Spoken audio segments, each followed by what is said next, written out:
Welcome, my survivors. My name is Nichel Anderson, and this is my podcast, Surviving Your Journey Towards Success. And today's episode 64, published on February the 19th, 2018. I will talk about how to avoid workplace abuse and high stress. Okay, as this series for this month, I'm talking about corporate toxicity. It's not a happy topic, but it is what it is because you got to deal with it on your journey. And we're going to tackle it and we're going to address it in a way that we can take something from it and you can utilize that and move forward. Okay, that's my purpose, not only through my writing, but basically through my writing is to inspire, to entertain, of course, sometimes because I love writing, but to help inspire you to live a joyful life, because I want a joyful life, right? I want mental peace. I want the same for you, and we should be able to aspire and aim for that and to sustain it. So let me go ahead and let's get started. In this day, I'm thankful to the prime creator of all things, that I give thanks for this blessing and opportunity, that I will use it for the greater good. So welcome, my survivors. Today, this podcast aims to inspire and motivate you so you can continue to have joy, peace of mind, and to sustain your success. All right, so this episode here for season 1, when we're talking about how to avoid workplace abuse and high stress, I'm just gonna, like we're sitting down having lunch together, in a conversational type way, just get right to the heart of it. Pretty much, when you're in a workplace environment and you want to avoid the abuse, you have to learn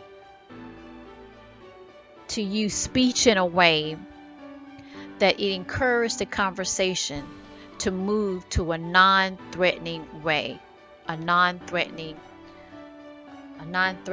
situation, in a sense that abuse mostly in the workplace is verbal abuse, as I mentioned in the very first series of this month, okay, back on the 5th of February. Pretty much verbal abuse is something that you don't see but you feel, and so we end up crying or we end up getting angry. Some people get so angry they turn to violence and they come back and start messing with everybody. Well, that's when their mind pretty much snapped at that moment, because they're not able to deal with the emotional scars that came from the verbal abuse.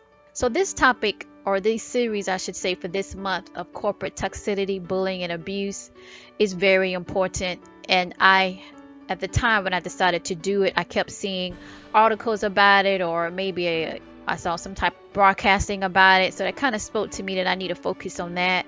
This what really started my journey after initially writing stories, but actually writing that book, Corporate America of mine, because basically I was in a toxic environment. Basically I was getting abused, and it was very toxic because it came all the way up from the management level, meaning they allowed things that normally would not be allowed, in a sense of a culture environment that is productive and positive and encouraging. It was the opposite of that, instead of it was just the opposite of that, to kind of get that to the butt, get that to the root of it.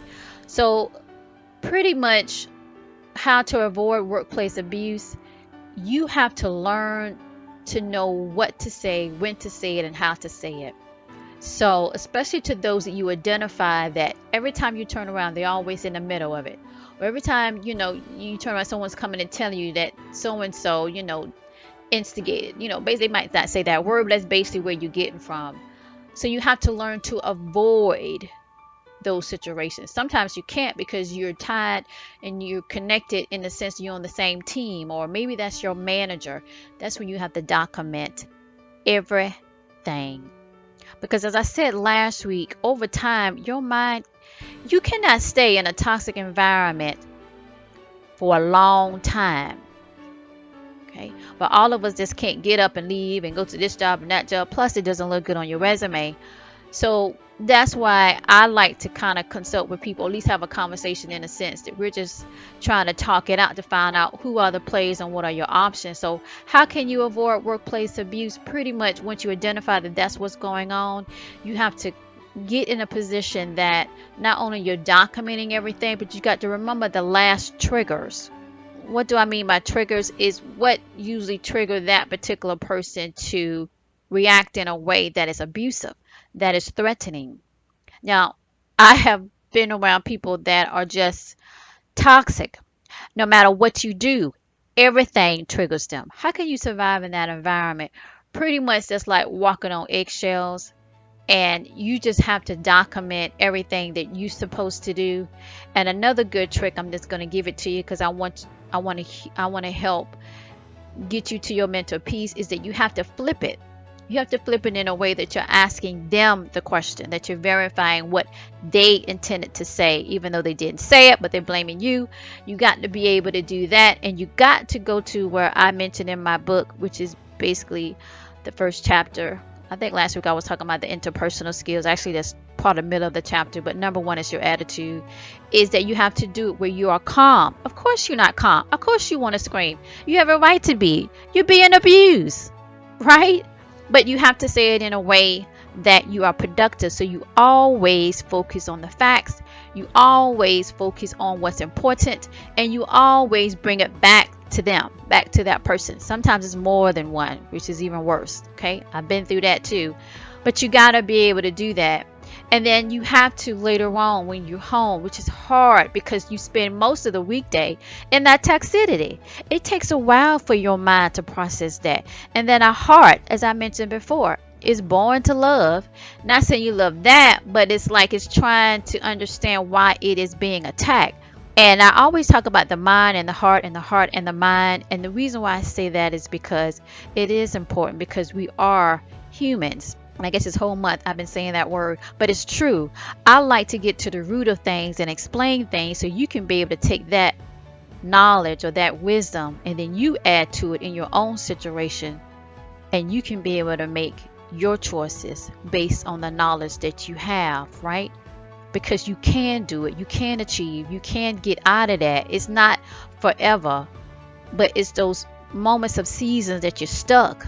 You know what I'm saying? Or you're not sure. Especially the new people coming up out of college. They have that's why I wrote that book, Corporate America. The first thing something came to me, it was like, you need to put this in a book. I just thought about when I was in college and none of this was brought up, of how toxic it can be. And your stress levels can go up so it's unhealthy. It's physically unhealthy. You don't see it because you're young and you got the life of the head, you got all this energy. But trust me, over time it will. Because the mind deals with logic of right and wrong, and also the abstract things that you can't explain, but the mind can interpret and process that. And when you're being emotionally, because that's what we're dealing with, folks, emotional abuse, it just tells away of all of that. So those are some examples. I kind of got into that, went into my example, giving you some examples, and I went on basically to different points of not only why, but what you can possibly steer away from. So I actually did everything, that triage of explaining the strategies that you could do, that you got to be able to flip it and be able to come out of it. That, because you know what, let me just put it this way. I think that the people that do that create, because trust me, at the end of the day, when we're talking about toxicity, it's the people. It's the people. Point blank, it's the people that have no interpersonal skills. Ethics doesn't ring a bell to them. They don't understand it. And you can see that in how they deal with customers and their policies for employees. You can see that. So the strategy overall to get through that and to avoid it is to learn tactics that you are just like rolling. This was a game. It was a child game. I can't think of what it was, but pretty much you roll on the ground to get that tag off your back so you won't be considered tagged anymore. And that's basically what you got to do. Now, of course, in the corporate world, you don't do that, but it's basically in the same concept. And that's basically the strategy, is how you can avoid that, is to maneuver out of it and keep moving, where you make a decision when you have some time alone to think when is the best time for you to move, because you don't want to jump too fast. I had people over the time tell me, you should do this, and you should quit. I can't quit every job. Do you know how many toxic corporate environments that's out here? A lot. You know why? Because a lot of them, I hate to say it, probably dealing with some unresolved EP, emotional pain, low self-esteem, and pretty much, money at the end of the day. That's all they care about. but they're not realizing to be able to get that money, people have to do the work. And people do great work when they're motivated, when they're not abused. And everybody has pretty much, most everybody have to have a job to be able to make the currency or the money they need to be able to take care of their family and take care of themselves. So I think it's very wrong to create an environment and you're not trying to fix it, because you're causing health issues, you're causing stress. And that's why some people, they can't deal with it.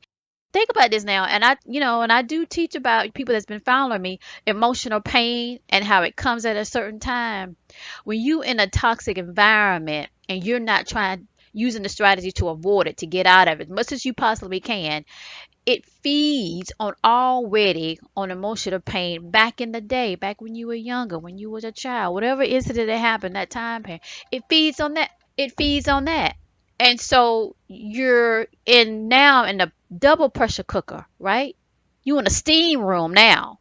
And so I think that's when you talk to those people that still can't deal with that, and they just can't, they can't process it because they still with some other things. They don't even realize that they thought they was over it, but old emotional pain, it buries itself because your mind can't take that trauma. And now you in a workplace and it just feeds on that. And that's why I believe, haven't did an overall study, but I pretty much, you could point to point, if I'm looking at it, that's pretty much the initial cause of it. It just adds to it, and so they snap and they go, and they take it out on everybody else. And that's why I wonder why they so much, that person did that person don't even work with them in the same department, where their mind is like reacting to the trauma of the pain, but they always end up attacking at least one of the person they interact with, they disagree with, or they got abused from, or whatever, And I'm not saying that in their mind that they was abused. They probably not. It's, you don't really know. But at the end of the day, you're looking at it and it seems that something happened.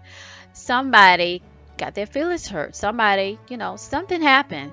And so I think in the sense when you look at that, they're reacting and they're not processing because their heart is damaged. The heart is basically made up to care, to love, to be patient. That's really the true intent. I feel the heart is in us, in humanity. And when it becomes hurt and bruised and broken, it can become dark. And so it has no remorse. And so with that, while you're on the journey, your mind is calculating like numbers. It's just dealing, you might say, that person, all they do is deal with numbers and organize concepts in that way. And so without the heart in it, it doesn't give the nurturing and the understanding to realize that it wasn't you when they was abusing you. It was them. They had low self-esteem. They was riding off the high of having authority. And so that's why I said you have to identify that and move forward. Let me go ahead and leave you with my motivational takeaway for this. Is basically you need to focus on what matters, that defines your true purpose, and watch your joy soar to your meant to be. So when you aim to avoid those situations, you think beyond that. When they're talking to you and you basically got to tune them out. You want to listen to the facts that you need to do whatever you need to do regarding your job. Anything else doesn't matter. Okay, the longest you stay in that back and forth is as longer that after you leave there. That's why you still got to talk about it. That's why you still upset. Somehow, some way, you didn't get an opportunity to get out of it. And sometimes you can't when you got to go to those doggone meetings and it's just awful. You got to learn to process it in a way that you're there for 8 hours and you're thinking beyond that, and spend some good quality time, okay, with yourself and your family. Thank you. And don't forget to subscribe to my podcast and share as well. My podcast homepage is Nichel Anderson, 7.podbean.com. So that's N as in Nicholas, Ichel, Anderson, 7.podbean.com. Also, my show is on iTunes. You can download it straight from the iTunes page. Also, you can go to my homepage on Podbean, connect and download iTunes from there as well. Follow me on social media. My official Twitter account is twitter.com/Nichel Anderson. Facebook. So that's facebook.com/Nichel Anderson fan page. And also visit my official website, which is nichelanderson.com. That's where you can learn more about the things that I do, my courses that I have, and as well as webinars at times that I do. And also you can find out any new updates of projects that I aim to create and produce. But mainly you can find out more information about my courses that I have, my classes, and sometimes future webinars that I do for free.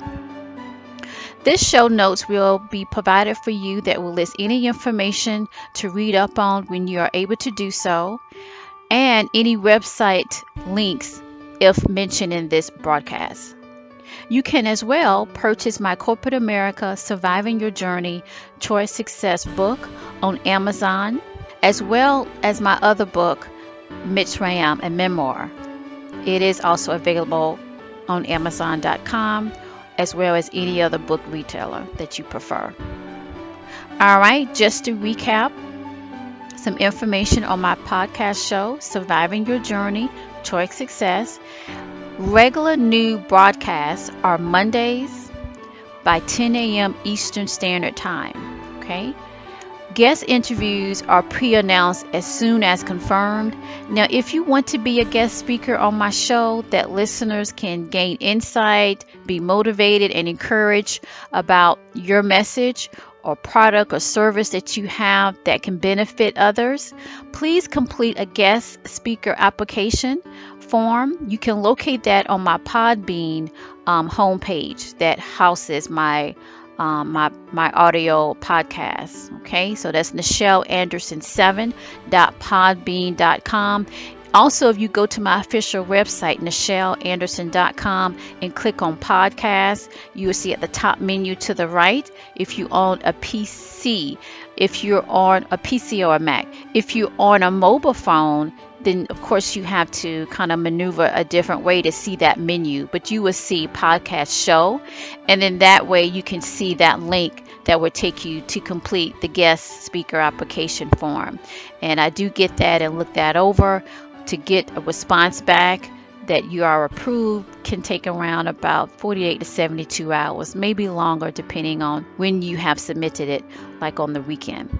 Now, if you have any questions to answer during my podcast, you can send it to info@NichelAnderson.com, or you can direct message me on Twitter or Facebook.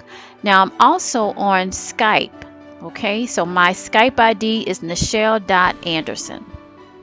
Okay, so this concludes my podcast show today. I hope you enjoyed the broadcast. Please follow me on my social media and subscribe for future podcast airings of my show. My Twitter account is twitter.com/Nichel Anderson. Again, facebook.com/Nichel Anderson fan page. And also you can visit my official website, NichelAnderson.com. There are also premium podcasts priced and provided conveniently online for easy access on Nichel Anderson 7 podbean.com, where it houses all of my podcast episodes. You can find that option for premium podcast where you will have access to get more of my content instead of the free episodes that I roll out weekly. Creative projects that I have going on as well, besides my courses that I have on my website, which is Dawn of New Day and Mole. So I am planning to do short stories from those types of productions and even new ones as well. And so I will basically have that type of content specifically for the premium paid podcast. Okay, so I plan on to have specifically for that type of literary creative side of me content available in the premium paid podcast. Okay, so please visit the show notes as well for each of my podcasts. It is located on the home page. So concluding my podcast today, I would like to leave you with my message for you. Be you that strengthens and inspires your ability to be strong in your journey endeavor. It's a good thing towards your mental peace and joy, always to your success.